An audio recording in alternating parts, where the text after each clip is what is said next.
Question of the day is what type of ink did I use to spot my blacks? I use a Rapidograph or Coronarograph India ink, and I used to use Black Magic, but I had to go over it multiple times. And while I was visiting others inkers at conventions or in the studio, I was like, why is my ink looking like it's washed out?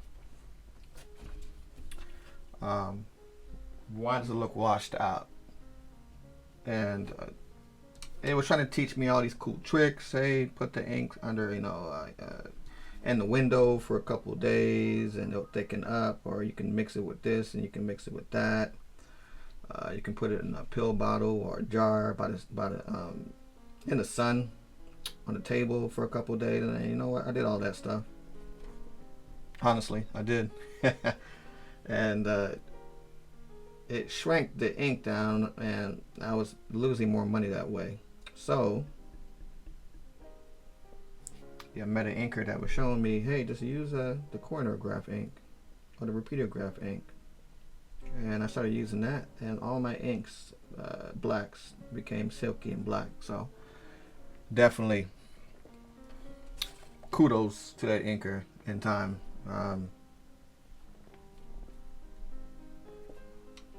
Again, I took so many great pieces and wisdom from other inkers you know, to become as successful that I am right now. So,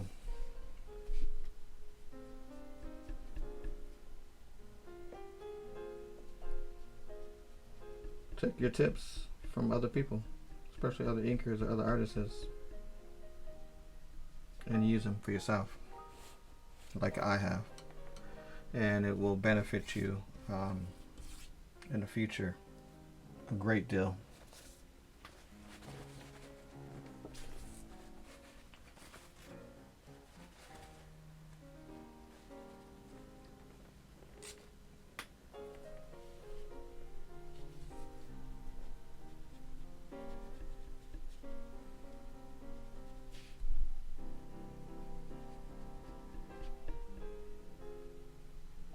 And I throw a nice chunky line right here when I'm inking it.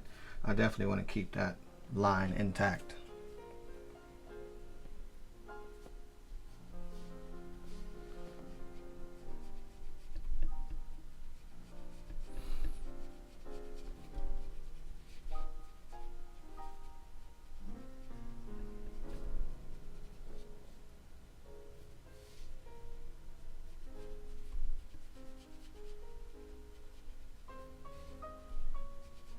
And I'm just making sure that the ink is flat, making sure I got a majority of the ink and spreading it out. Helps with the consistency.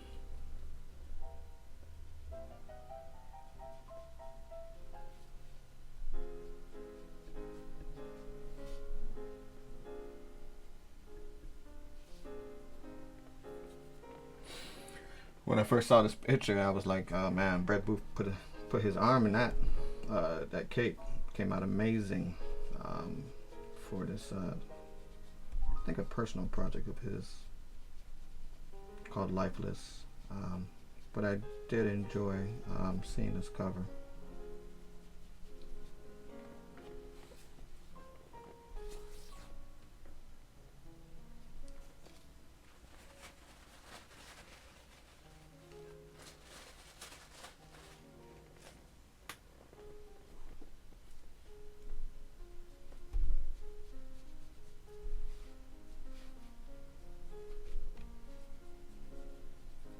The cover is probably about 90% completed. Let's just be realistic. 80% completed. Just gotta do the goblins in the bottom. And the goblins to me will be the easiest part.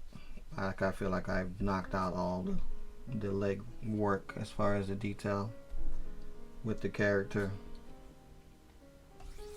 So everything else should be, or rather should be, easier.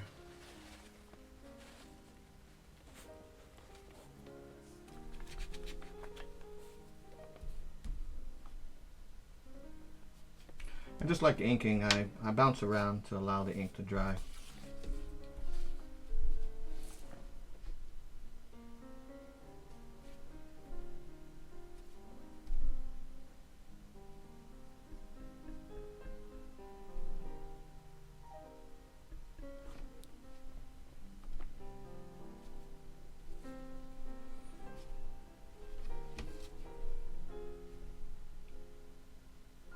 And we're inking this traditionally. If I was inking it digitally, I can just drop the blacks in it, like I show in my tutorials. So I definitely respect traditional inkers like myself and digital inkers of the future. Because believe it or not, I was approached about digital inking like 10 years ago, and I'm like, what the hell is digital inking? One of the clients wanted me to do a piece within a couple minutes, and I'm like, whoa. And I was just thinking, do I just change the contrast of the lines? What is he looking for? It went over my head. I realized that I didn't have a Cintiq tablet or some kind of Wacom tablet at home to do the job that he wanted. Way back in the day. So now that I'm able to now that I mastered traditional and digital, I am a more rounded, well-rounded artist and inker. So I can accept digital jobs and I can accept traditional jobs. And our goal as artists and inkers is to better ourselves, not to limit our skill.